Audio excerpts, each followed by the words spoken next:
is about respiratory physiology. Yeah. Two important things we are going to consider here. To move air in and out, we have airways. Simple. For gas, we have lungs. So respiratory physiology is always about airways and lungs. So first, let's shift our attention to this airways. What are this group of airways?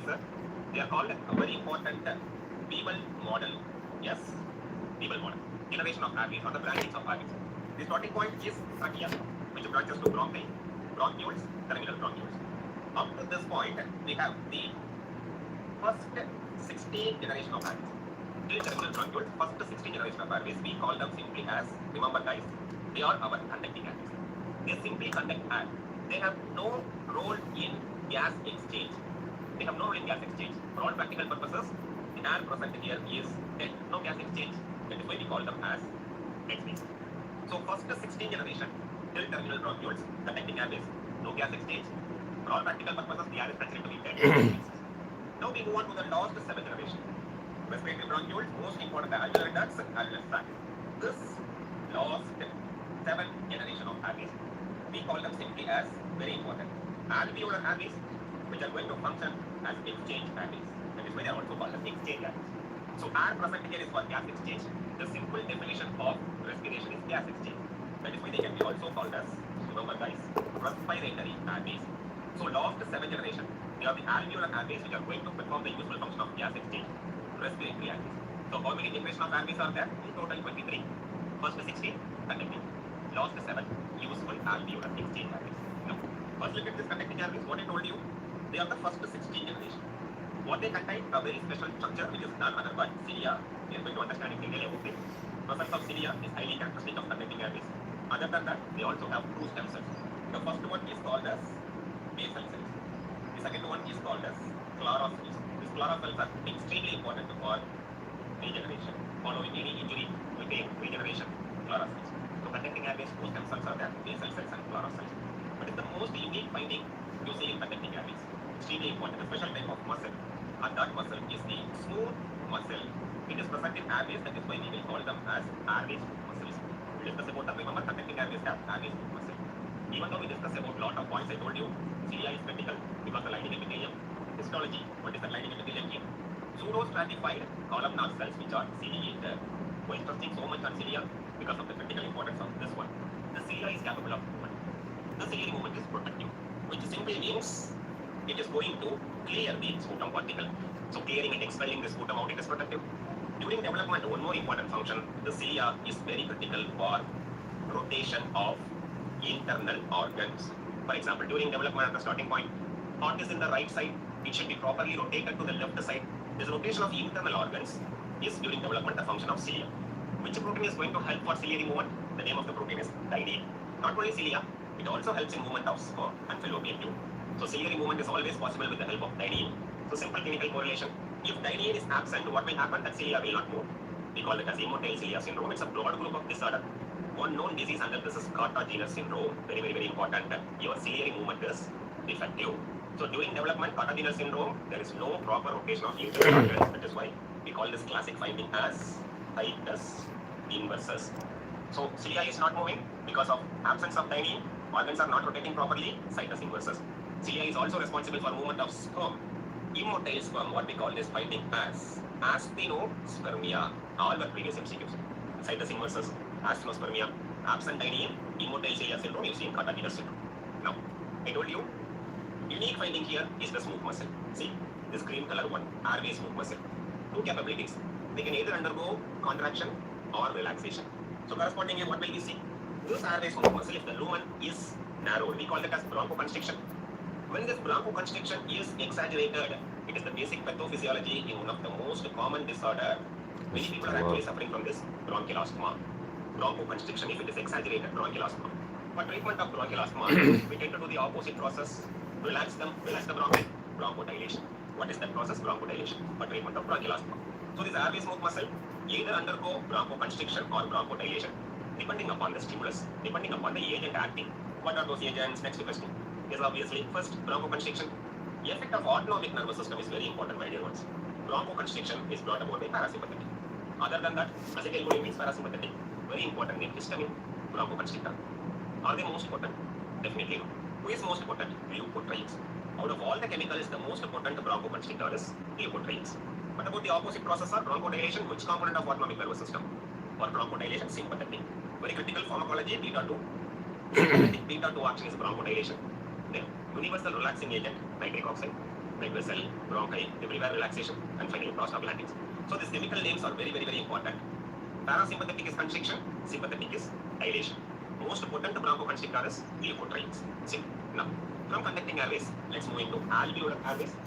By definition, any cell that is present in alveolar airway, it is called pneumocytes. There are two important types of pneumocytes. First is about type 1. Remember guys, extremely critical concept, type 1 pneumocytes are very large. Because they are very large, they occupy more surface area. We are saying that they are large, they are occupying more surface area. But as far as number goes, they are less numerous. Type 1, large, they are flat, occupies more surface area, but number-wise they are less in number. Type 1. Type 2, very important. This type 2, they are small, morphological, but they are more numerous. Very important. Why they are more numerous? Because they are the ones which are very important to produce surfactant, life-saving chemical, surfactant. Understood as the name of a named bodies. What are these bodies? Lamellar bodies. So which are more numerous? The most important type 2 are more numerous. They are surfactant producing, stored in the form of lamellar bodies. Another important critical function, exclusively for this type 2, they can also act as stem cells. Very important. Listen very carefully. Who can act as stem cells? Type 2. How many stem cells are there for lung? In conducting airways, 2 are there. Basal cells, Clara cells. In alveolar airway, type 2 pneumocytes are there. They can also act as stem cells. Now, we are going to focus our attention entirely on this important chemical, surfactant. One question, sure shot. What is the composition of the surfactant, sir? It is simply made up of lipid and protein. That's all. This lecithin is also called as dipalmitoyl phosphatidylcholine. Okay? This lecithin is considered to be the major surfactant ligand L. Okay? Sphingomyelin is considered to be the minor surfactant ligand S. We will convert this into a useful ratio. We call this as lecithin sphingomyelin ratio. This ratio have to be more than or equal to 2, then it is good. This ratio is useful to assess fetal lung maturity. That's all. So lecithin is major, sphingomyelin is minor. The normal ratio, LS ratio should be more than or equal to 2. This signifies fetal lung maturity. What about the proteins, surfactant proteins? The discoverers made our life very easy. They are the proteins of surfactant. So surfactant proteins simple. We have 4 important types surfactant proteins: A, B, C, and D. So SP stands for surfactant protein. So now we know the lipids, now we know the proteins. With these important components, what surfactant is going to do, why it is life-saving. Look carefully guys, critical understanding. There is a very important force acting in our alveoli. Surface tension forces, which is always the direction orientation is like this. The direction orientation is like this. So it is trying to make our alveoli collapse. Trying to make our alveoli collapse. Alveoli is for gas exchange. You don't need alveoli to collapse. Remember, alveoli should not collapse. So for that, nature gave us a very important chemical. Surfactant is going to reduce the surface tension. Because of reducing the surface tension, alveoli is stable. So surfactant reduces surface tension. Surfactant prevent alveolar collapse. It is making our alveoli stable. So now the opposite process, surfactant deficiency means alveoli will collapse. What important disorder? Hyaline membrane disease. So if the surfactant is deficient, the alveoli will collapse. Hyaline membrane disease. We simply treat this clinical condition by giving that life-saving chemical. Give it from outside, surfactant replacement. For example, a very important drug named lucinactin, ending like a surfactant. Then exogenous surfactant production. So this surfactant have to be replaced with the help of exogenous surfactant forms. So alveoli are kept stable by our surfactant. If surfactant is deficient, alveoli will collapse. We treat the clinical condition by giving surfactant from outside. That's all. Any known agents going to regulate our surfactant production? Surfactant production is always accelerated by this very critical chemical cortisol. That means a particular form of steroid, cortisol. Not only that, our thyroid hormone, they are known to increase the surfactant production is accelerated. It is very good for health. On the other hand, surfactant production is inhibited. That means surfactant is very life-saving. You don't want to decrease that. Anything that is decreasing surfactant means it is invariably pathological. Very important. Normally, we don't want to reduce surfactant. If it is reducing means it is invariably pathological. That is why always high levels of insulin is known to decrease surfactant production. High levels of insulin inhibit surfactant production. Long-term inhalation of 100% oxygen toxicity is seen. Occlusion of main bronchus, occlusion of pulmonary artery, any pathological things like this can inhibit surfactant production. So the simple take-home message: cortisol and the thyroid hormone increase surfactant good for health. Surfactant is inhibited means pathological. Remember this most important point. very high levels of insulin decreases surfactant production. Right guys, the next topic we are going to revise is the process of actual breathing. How inspiration happens, how expiration happens. This is about the mechanics of breathing. The starting point is a very simple law, Boyle's law, where we will consider two critical parameters which are pressure and volume. According to Boyle's law, pressure and volume are inversely related. That means what? If volume is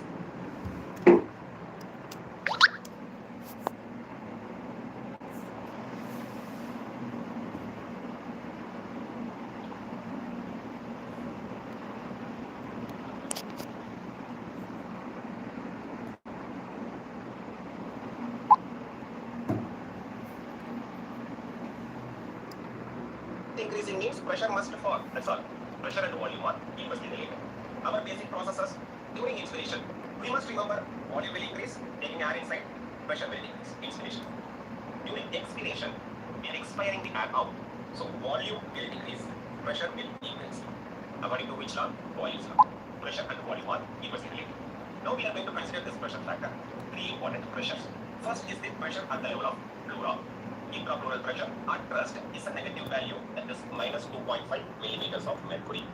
Intrapleural pressure at rest is minus 2.5 millimeters of mercury. Now the process of breathing, according to Boyle's law, what happens during inspiration?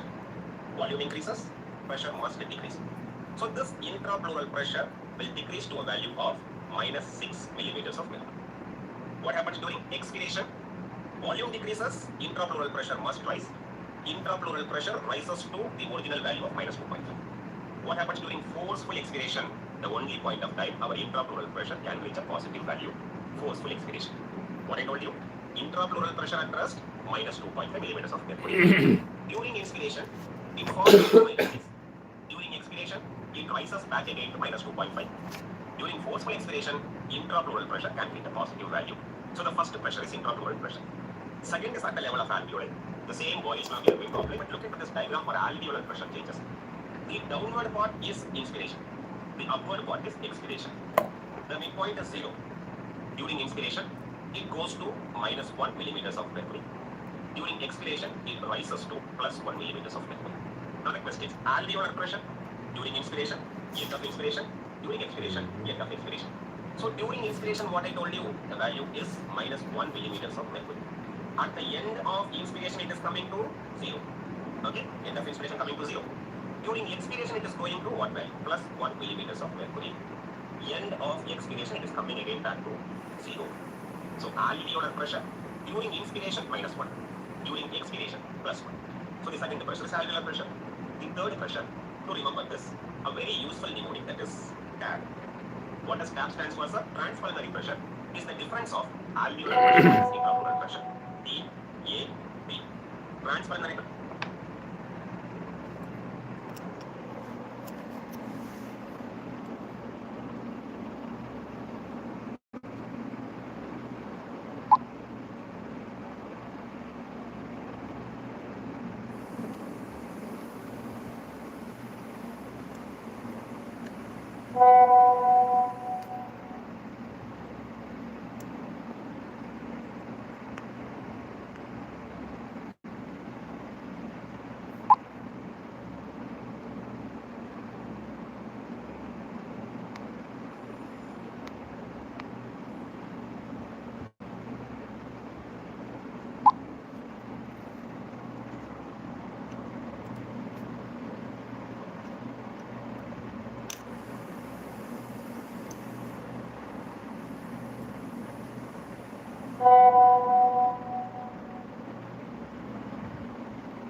Pressure E.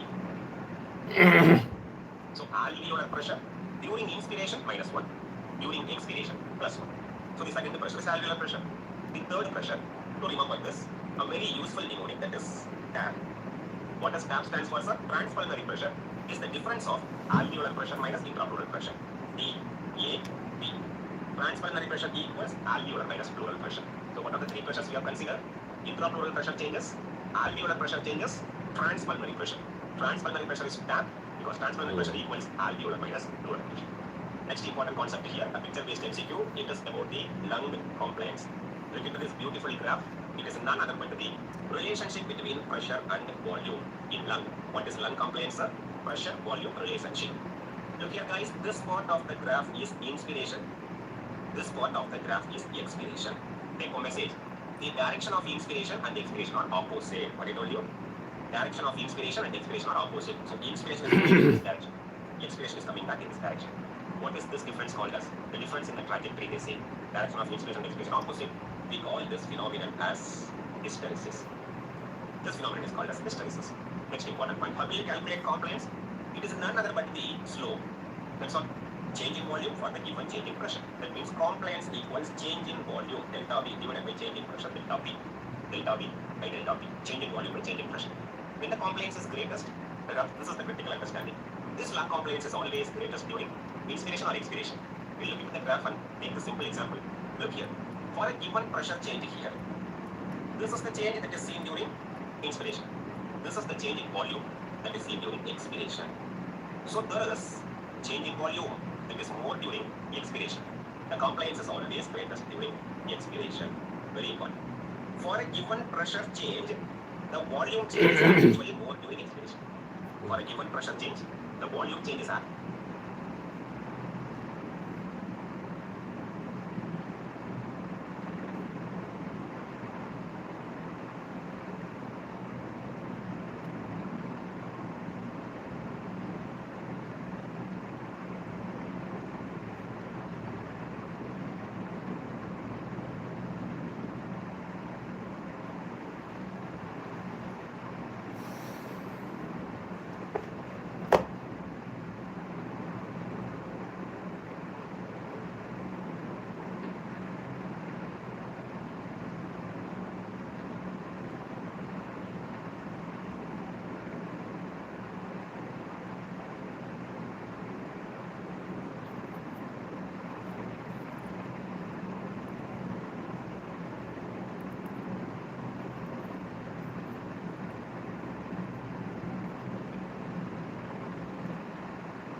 Actually more during expiration.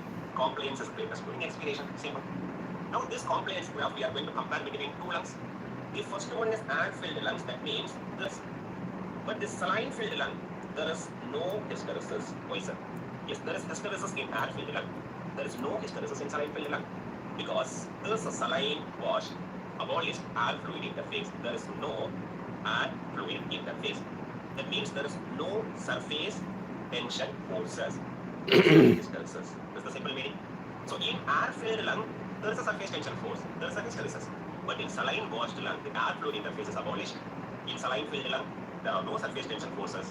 So absence of hysteresis is the take-home message. And finally, we are going to compare three complaints: complaints of lung, complaints of chest wall, and combining both of them. Perhaps asked numerous times before is this graph, simple understanding. Three complaints. Chest wall always trying to expand.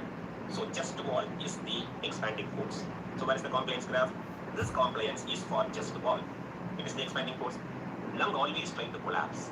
So what is this collapsing force? Lung. So this graph is the complaints of lung. So combine both of them. This graph is the total complaints. So three important curves are there. Chest wall expanding force complaints, lung collapsing force complaints. Combination of these two is total complaints. So that means, remember guys, there are two opposing forces, chest wall and lung. They exactly come to equilibrium at one particular point. We call that as equilibrium point. What is the equilibrium point? This opposing forces, two opposing forces coming to equilibrium at functional residual capacity. That is why the equilibrium point for this graph is functional residual capacity. First question. Two opposing forces, both will not give way for one another at one particular equilibrium point, that is functional residual capacity. Second, collapsing force is what? Lung. Look into this experiment. I am going to completely allow this lung to undergo complete collapse. This is the point of, for example, remember what I am telling you, a beautiful experiment, complete collapse. For example, a clinical state, remember, pneumothorax, it can happen. So this is the point of complete collapse. Even at the end of complete collapse, there is still some volume of air that is there is still some volume of air that is left inside our lung. It is not zero. Still there is some volume of air. And what is that volume called as? Remember, that volume is called as minimal volume. Asked many times before what I told you. In this experiment, we are allowing the lung to undergo complete collapse. Even at the end of complete collapse, there is still some volume of air inside our lung. What is that volume? Minimal volume. You see in cases like pneumothorax, lung undergoing complete collapse, still have some volume of air inside. Minimal volume, pneumothorax. These are all the important take-home message from this beautiful graph. FRC is one question. Minimal volume is one more question. Now this complaint is affected in disorders. Beautiful question. Some volume of air inside. Minimal volume, pneumothorax. These are all the important take-home message from this beautiful graph. FRC is one question. Minimal volume is one more question. Now this complaint is affected in disorders. Beautiful question. This is the normal complaints. In which clinical state you see increase in compliance? Emphysema. In which clinical state you see decrease in compliance? Fibrosis, pulmonary fibrosis. That's all. Emphysema means increase in compliance.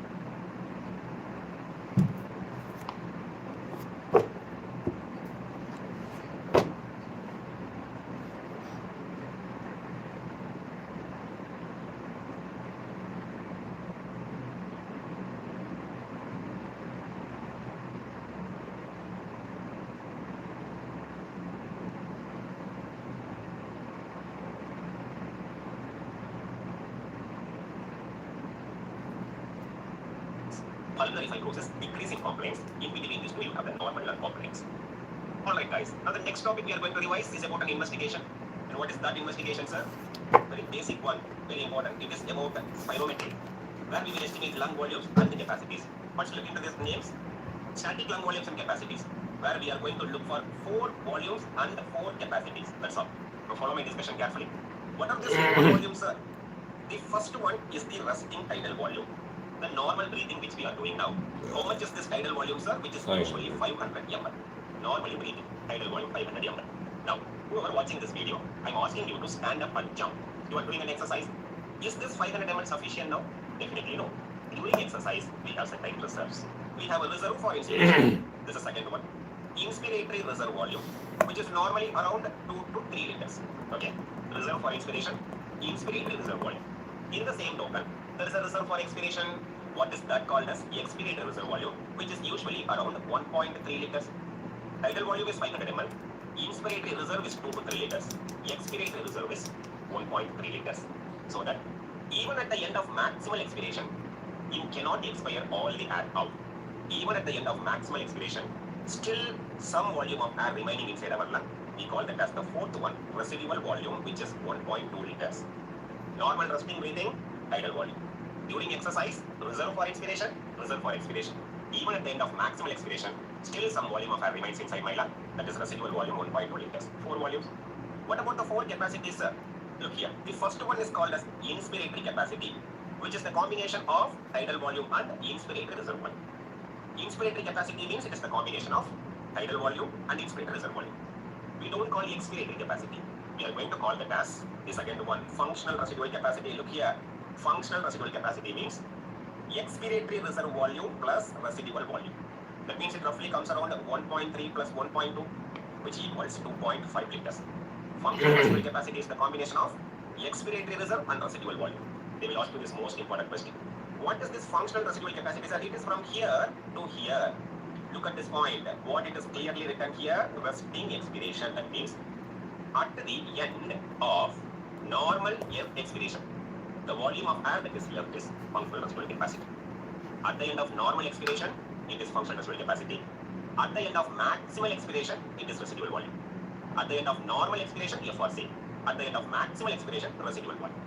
So capacity is inspiratory capacity over, functional residual capacity over. Two things over. What about the third one, sir? Vital capacity. What is this vital capacity, sir? It is the combination of tidal volume plus inspiratory reserve plus expiratory reserve. That means in vital capacity calculation, we will not include residual volume. That's all. Vital capacity is the combination of 3 volumes except residual volume. The final capacity is total lung capacity. Total lung capacity means all. Tidal volume, inspiratory reserve, expiratory reserve, we also include residual volume. If you add all these 4 volumes, you get total lung capacity. That's all. In vital capacity, what is not included? Residual volume is not included. That's all. So what are the 4 volumes? Tidal volume, inspiratory reserve, expiratory reserve, residual volume. What are the 4 capacities? Inspiratory capacity, most important functional residual capacity, vital capacity, total lung capacity. That's all. This is about static lung volumes. Now we are going to understand dynamic lung volumes, where we are going to give the importance of time-dependent measurements, which we will study in the form of flow volume loop. A critical diagram is coming, look very carefully. In this flow volume loop, the downward part of the graph is inspiration. The upward part of the graph is expiration. So downward is inspiration, upward is expiration. This graph is having the topmost point, yes. It is having the left end, yes. It is having the right end, that's all. What all they look carefully? The left end of the graph is always the total lung capacity. The right end of the graph is always the residual volume. So L for L, total lung capacity, R for R, residual volume. The topmost point, the peak point is peak expiratory flow rate. The peak point of expiration flow rate, peak expiratory flow rate is the topmost point. Now, with the help of this graph, we can calculate vital capacity, forced vital capacity, which equals total lung capacity minus residual volume. That's all. Vital capacity equals total lung capacity minus residual volume. The volume of air that is expired in the first second, that is our FEV1. So with the help of this graph, we can say FBC, FEV1, and make a useful ratio. We call that as FEV1 by FBC ratio. With the help of this ratio, we are going to classify lung disease into 2 forms, obstructive lung diseases and restrictive lung diseases. In obstructive lung diseases, always remember the ratio falls. If the ratio is falling, if the ratio is decreasing, invariably there is obstruction. On the other hand, remember guys, the ratio either remains normal or increase but never falls. The ratio either remains normal or increase but never falls in restrictive lung diseases. So with the help of this flow volume loop, we can estimate FEV1 by FBC ratio. The ratio falls in obstruction, the ratio remains normal or increase in restrictive lung diseases. How are we going to identify? Even more important section of this graph, particularly in the expiration, we are seeing 2 important portions, effort dependent portion and effort independent portion. What is this effort dependent part, sir? Here the air is expired from large airways, trachea, bronchi, for example. That is under our effort dependent. What is effort independent, sir? From the extremely important medium and small airways. So effort dependent part is the air coming from large airways like trachea, bronchi. Effort independent is the air coming out from medium and small sized airways, which is classically affected in obstruction COPD. So this effort independent part is going to get affected in COPD. Effort independent part going to be affected in COPD. Now let's look into the graph. Surely they will put you this graph in exam. This is the normal graph. Yes. The effort independent part is classically affected here. What is this pattern called as? Remember, dog leg pattern or ice cream scoop pattern, scooped out pattern. You classically see in chronic obstructive pulmonary disease. So in the expiratory component, remember the effort independent part is affected in RB obstruction. This I here stands for independent, effort independent part affected in obstruction. What about restrictive lung disease, sir? It is looking like the miniature version. It is looking like the miniature version of normal graph. See, the normal graph is looking like this. It is looking like the chota version, mini compact version, the miniature version of normal graph. You see this in restrictive lung diseases. That's all. In obstruction, the effort independent part is affected, looking normal in everything except that it is looking like the miniature version of the normal graph you see in restriction. Now, particularly in obstruction, there are few types. This obstruction can vary depending upon our breathing pattern, or this obstruction remains fixed. So correspondingly, we have variable obstructions and fixed obstruction. First, variable extrathoracic. What are we saying? The inspiratory component is affected. That means in extrathoracic obstruction, the inspiration is affected. What about intrathoracic obstruction, sir? What is classically affected? The expiration is affected. It goes like this. You can say this by yourself. Extrathoracic, inspiration affected. Intrathoracic, expiration is affected. The obstruction is not changing during breathing. It is remaining fixed. In this graph, we are clearly seeing both expiration and inspiration affected. See, both are affected. Yes, both are truncated. Both the expiration and inspiration are affected in fixed obstructions. That's all. So, variable. Extrathoracic means inspiration affected. Variable. Intrathoracic means expiration affected. In fixed obstruction, both inspiration and expiration are affected. That's all. Very important graph. Short questions. We are discussing about spirometer. Certain volumes and capacities cannot be measured by spirometry. What are they? Residual volume cannot be measured. So FRC cannot be calculated. TLC cannot be calculated. Residual volume, FRC, TLC. You cannot estimate using your routine spirometry. But all the methods available to estimate now, we use this gas, helium, particularly for estimation of FRC, helium dilution method. We take the help of nitrogen washout method, but the most clinical one we commonly use is body plethysmography. So things which cannot be measured using routine spirometer, we need special equipments to measure them. Helium dilution technique, nitrogen washout technique, and body plethysmography, which is most clinical, which we are widely using is body plethysmography.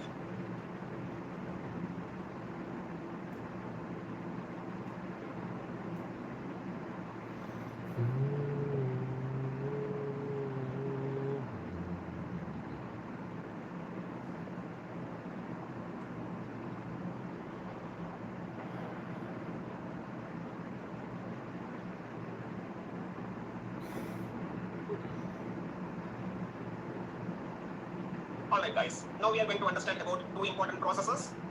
Ventilation, V, perfusion, Q. What is this ventilation? Useful ventilation? Alveolar ventilation. What is this blood perfusion? Q, that is pulmonary circulation. We will discuss them separately, then we will combine together in the form of a ratio, that is VQ ratio. To understand this process, alveolar ventilation and circulation, first we need to remember certain partial pressures. See, we take air from the environment. It is coming to the system, we are taking inspiration. This air is usually dry. The inspired air coming from the environment is usually dry. Having a partial pressure of oxygen 160, the inspired air, carbon dioxide is minimal, 0. So the inspired air is usually dry. PO2 160, carbon dioxide it is 0. I clearly mentioned it is dry. This dry air can damage our lung cells. So you need to humidify it. What is the meaning of humidification? We are simply going to add water. So if you add water, it gets diluted. So from 160, it is getting diluted to 150 for oxygen. Carbon dioxide is still nil. What is the process of humidification? We are trying to moist it. The dry air becomes moist now. Adding water diluted, PO2 changes from 160 to 150. Now eventually this humidified air is going to alveoli. What happens in alveoli, sir? Gas exchange happens. So because of gas exchange, finally we are having oxygen partial pressure 100, carbon dioxide partial pressure 40. This is after gas exchange. Alveolar air, PO2 100, PCO2 40. Exactly this alveolar air will get reflected in the arterial blood. Because arterial blood is oxygenated. It will have more oxygen and less of carbon dioxide. On the other hand, if you look into venous blood, it is deoxygenated. That means carbon dioxide partial pressure will be more, 46. Oxygen partial pressure will be less, 40, where in the venous blood. What I told you, alveolar air, gas exchange, we have PO2 of 100, PCO2 of 40, which will be exactly reflected in our arterial blood that is oxygenated. Venous blood means carbon dioxide more, VCO2 46 and PVO2 40. Venous blood is deoxygenated. So after all this process, after gas exchange, the remaining air we have to expire out. That means we also have to consider here the expired air, which will definitely have a PO2 value of 120 millimeters of mercury. Remember this point. After all gas exchange, air will be expired out. It is expired air. the partial pressure of oxygen in the expired air is still very high. It is 120 millimeters of mercury. All these partial pressures are very critical. The alveolar air partial pressure exactly remains the same like the arterial blood partial pressures. This is the take home message. Alveolar air, arterial blood, the values are similar because they exactly reflect one another. Now, very important volumes. First is the tidal volume, which is usually around 500 ml. True, sir. This 500 ml I will split into 150 plus 350. Why? This first 150 is dead spaces, not useful for gas exchange. The remaining 350 is the alveolar ventilation air. See, I take 500 ml, 150 stays in the dead spaces, remaining 350 goes to alveolar. What is the meaning of this alveolar ventilation, sir? If they ask you to calculate per minute, it equals tidal volume minus dead spaces into respiratory rate. Let's put the calculation 500 minus 150 into average respiratory rate 12, which exactly comes around 350 into 12. How much is the value? 4.2 liters per minute. This is considered to be the useful ventilation. Dead space ventilation, useless ventilation. Alveolar ventilation, useful ventilation. How much is the alveolar ventilation per minute, sir? 4.2 liters per minute, which comes by 350 into respiratory rate 12. 4.2 liters per minute of useful ventilation.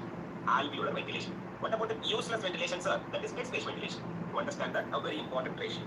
VD by VT, that means dead spaces by tidal volume ratio. You can calculate. Dead space, I told you 150. Tidal volume, I told you 500. That means 30%. From your tidal volume, 30% stays in dead spaces. That's all. Dead spaces by tidal volume ratio, which is 150 by 500. 30% is the ratio. Right. Now, dead space ventilation. What is this, sir? It simply means the ventilation that is not for gas exchange. It is the volume of air that is not useful for gas exchange. What are the types of dead spaces? First and foremost, we have anatomical dead space. Second, we have alveolar dead space. And third, we have physiological dead space. This physiological is also called as total dead space. What is the meaning of total dead space, sir? It is the combination of anatomical dead space plus alveolar dead space. That's all. We have anatomical dead space, alveolar dead space, physiological or total dead space. In healthy individuals, always remember guys, anatomical dead space is usually 150 ml. Alveolar dead space is usually nil. Alveolar is for gas exchange.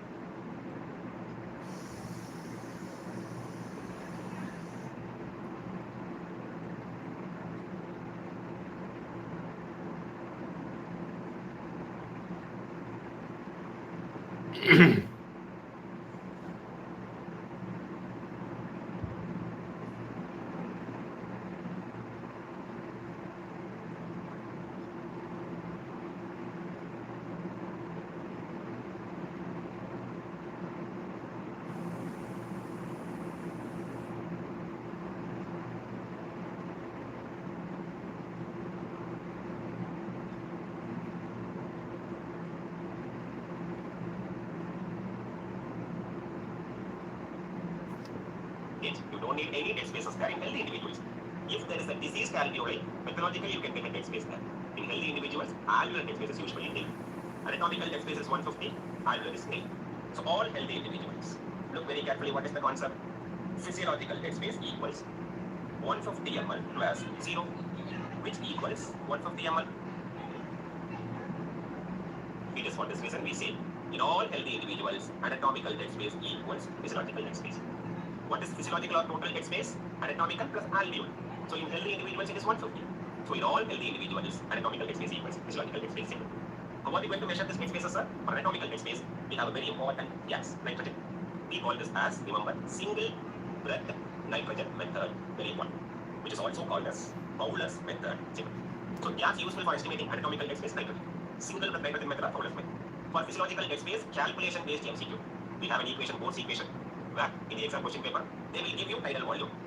They will give you two partial pressures of carbon dioxide. What are they? Partial pressure of carbon dioxide in the alveolar air, in the expired air. So what all parameters they will give you in the question? Tidal volume will be given. PCO2 in the alveolar, they will give you. PCO2 in the expired air, they will give you. What is the formula, sir? This is the dead space VD. It equals tidal volume into alveolar CO2 minus expired CO2 divided by alveolar CO2. So this is called as Bohr's equation.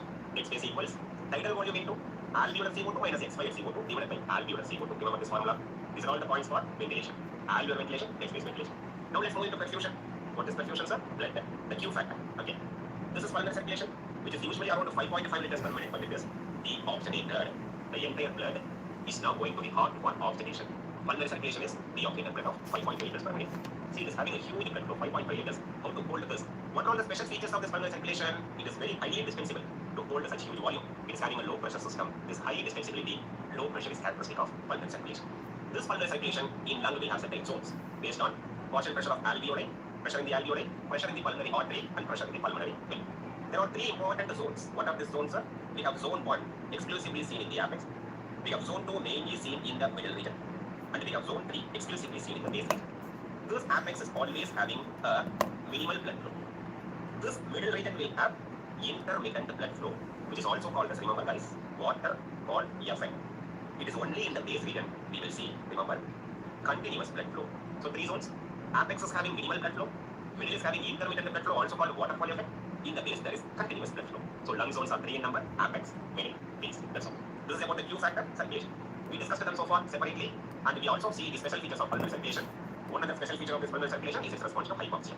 Very, very high level concept, guys. Look very carefully. In response to hypoxia, there is a special type of channel that is called oxygen-sensitive potassium channel. It's very important.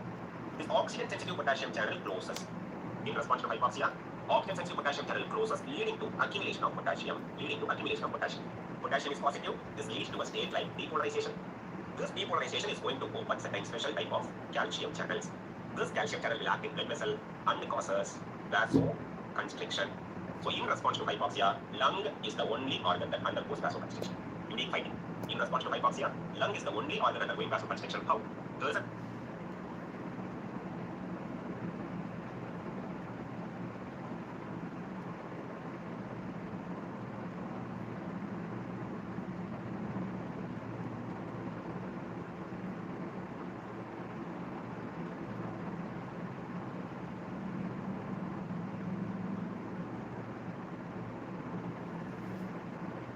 oxygen-sensitive potassium channel. They close during hypoxia.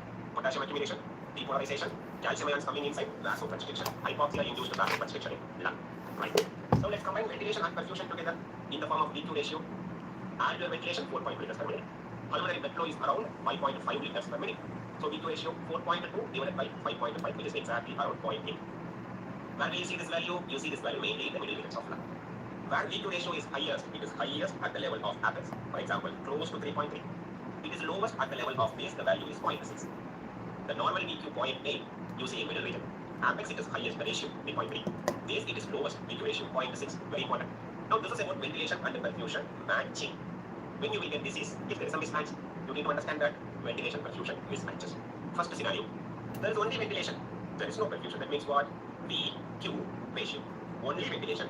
Denominator is 0. So what it becomes now? It becomes infinity. When? What is the meaning of only ventilation? There is no gas exchange. That means it is going to be my anatomical dead space. It is only ventilation. There is no gas exchange. So this air is only ventilation, no exchange. VQ ratio of infinity.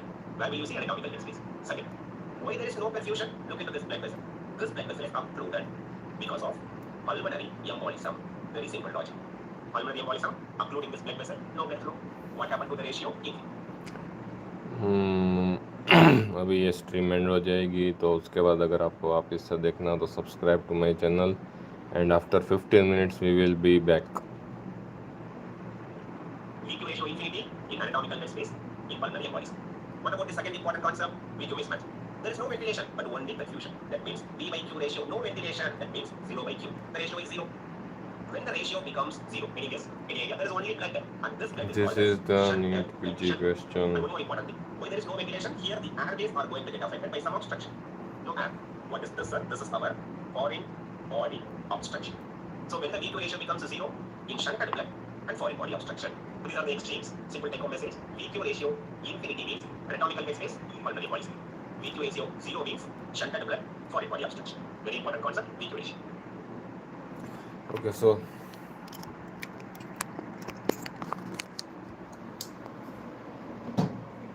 it is a subscribe.